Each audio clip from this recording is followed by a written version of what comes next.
আমি দীপা। আজ দুপুরবেলা তোমাদের সামনে আমি ঠিক এরকম ভাবে আসলাম, তার কারণ বা উদ্দেশ্য বলতে পারো একটাই আছে।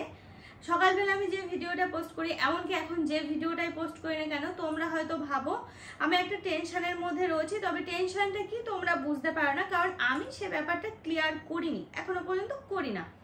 যাই হোক, একটু ধোঁয়াশার মধ্যে তোমাদেরকেও রেখেছি। দেখো, ফ্যামিলিগত ব্যাপার বা যাই বলো না কিছু, আর নিজের কিছু পার্সোনাল ব্যাপার যেগুলো হচ্ছে তোমাদের সঙ্গে শেয়ার করাটা আমার মনে হয় যে মানে সোশ্যাল মিডিয়ায় শেয়ার করা, তোমাদের সঙ্গে বলা ভুল হবে, মানে সোশ্যাল মিডিয়াতে শেয়ার করা সেটা উচিত নয়। তো সেই জন্যই আর কি, দেখো যেহেতু আমি ডেইলি ব্লগ করি, তো কিছু এফেক্ট তোমাদের সামনে পড়ে, তো তোমরা সেটাকে গেস করে অনেক কিছু ভাবো যে না, দীপা এই কারণে এই টেনশনে থাকতে পারে, যে বা এই কারণে এই ভিডিওটা দিয়েছে বা এই কথাটা বলছে। সত্যি কথা বলতে কি, তোমাদেরকে আজকে আমি একটা কনফিউশন দূর করছি যে না, মোটেও আমি ওই কারণে একটুও টেনশন নেই। তোমরা হয়তো ভাবো যে দীপার বেবি হচ্ছে না, সেই কারণে দীপা টেনশনে আছে। এটা একদম ভুল ধারণা গো। কারণ কি বলতো, দেখো আমি একটা সমস্যার মধ্যে ছিলাম, তোমরা জানো, সেটাকে রিকভার করতে আমার একটু সময় লেগেছে, সেটাও তোমরা জানো। এখন হ্যাঁ, বুঝছি যে আমার বয়স হচ্ছে, একটা বেবি নিতে হবে। আশেপাশে সবার বেবি হয়ে গেছে, আমাকে কমেন্ট করছো তোমরা।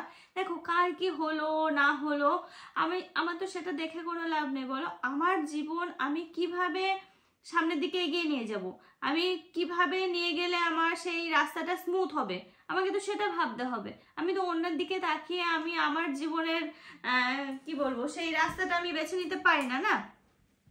খারাপভাবে তোমরা নিও না। তো দেখো, ওই ব্যাপারে আমার কোনো টেনশন নেই যে আমার বেবি, দেখো আমার শারীরিক এমনি কোনো সমস্যা নেই, তোমাদের এটাও জানিয়ে রাখি।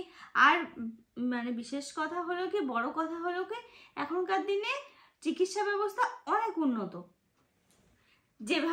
যেভাবে হোক না হোক, বেবি যখন আমি চাইবো, আশা করছি হবে বা আমি নিতে পারবো, যদি মানে ভগবানের কৃপা থাকে। এক্ষেত্রে মানুষের কোনো ইয়ে নেই বা আমার শারীরিকও কোনো সমস্যা নেই।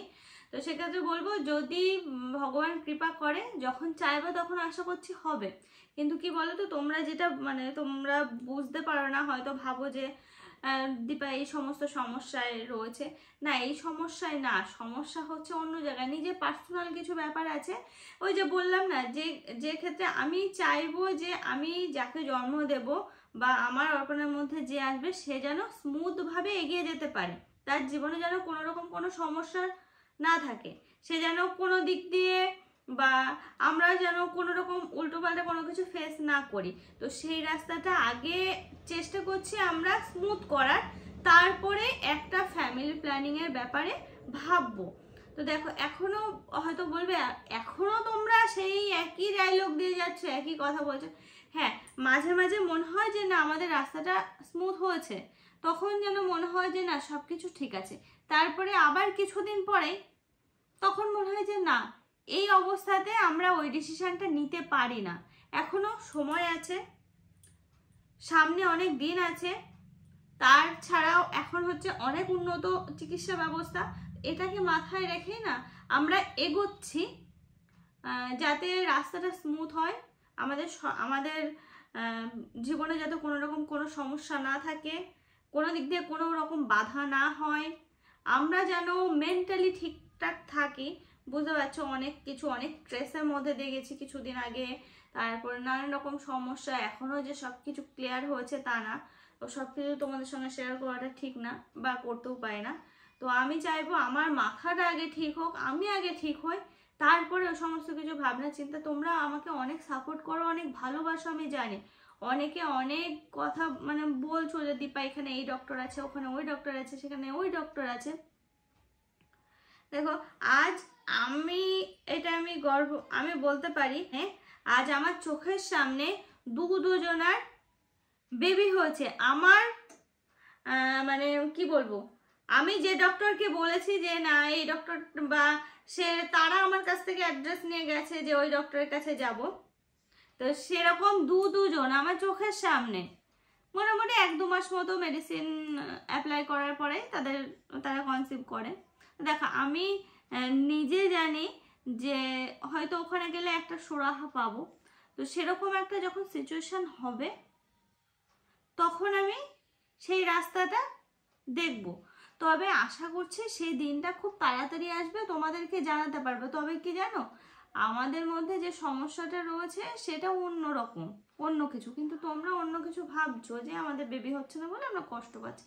না, এরকম কোনো ব্যাপার নয়। কারণ কি বলতো, আমার ওই যে মাথার মধ্যে একটা ব্যাপারই আছে, আজকালকার দিনে চিকিৎসা ব্যবস্থা অনেক উন্নত, কিছু না একটা কিছু হবে, সেই জন্য টেনশন ওই ব্যাপারে। সত্যি কথা বলতে কি, মানে 1%ও টেনশন করি না আমি, মানে 1%ও আমি টেনশন করি না, কিন্তু টেনশনটা অন্য জায়গায়। সেটা আস্তে আস্তে হয়তো রিকভার হবে, একটু সময় লাগছে, দেখা যাক কদিনে ঠিক হয়। আশা করছি 5-6 মাসের মধ্যে সব কিছু ক্লিয়ার হয়ে যাবে, তারপরে আমরা আমাদের জীবনের একটা স্টেপে আমরা এগোতে পারবো, এটাই আর কি। আর ওই যে তোমরা তুলনা করো, এর হয়েছে, ওর হয়েছে, তার হয়েছে, বা অনেকে বলো এর হয়েছে বলে তুমি হিংসা করছো, ওর হয়েছে বলে তুমি হিংসা করছো। আরে বাবা, হিংসা আমি কেন করব? আশ্চর্য ব্যাপার না, এসব হিংসা আমি কেন করবো? আজ যদি হিংসাই করতাম, আমার এই বাড়িতে দুটো পুচকুর হচ্ছে, অতটা আমি ভালোবাসতে পারতাম? হিংসা করতাম, মনের মধ্যে জলে নিয়ে ধরতো, এর বাচ্চা হয়ে গেল দুটো, এর আমার হচ্ছে না, এরকম ব্যাপার থাকতো।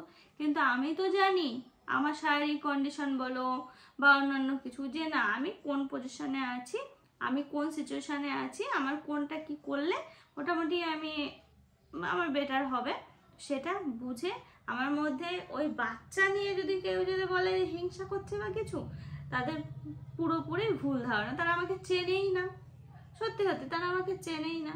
তো যাই হোক, কি বলবো, এটা বলার জন্য তোমাদের মধ্যে একটা ভুল ধারণা রয়েছে, না ওই ব্যাপারটা নয়। ভুল ধারণাটা একটু দূরে রেখে অন্যদিকে একটু চিন্তা করো। সংসার জীবনে অনেক রকম সমস্যা থাকে, সেই সমস্ত সমস্যার মধ্যেই রয়েছে, আস্তে আস্তে ঠিক হয়ে যাবে।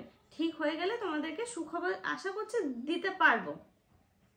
চলো, হ্যাঁ, এটা বলার জন্য হঠাৎ করে চলে এলাম তোমাদের সামনে।